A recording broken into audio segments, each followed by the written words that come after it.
Sa kasalukuyan, maraming mahahalagang pangyayari ang nagaganap sa Pilipinas.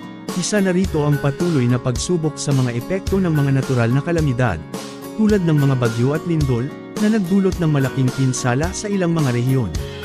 Kasabay nito, patuloy ang mga hakbang ng gobyerno upang mapabilis ang pagbawi at tulungan ang mga apektadong komunidad.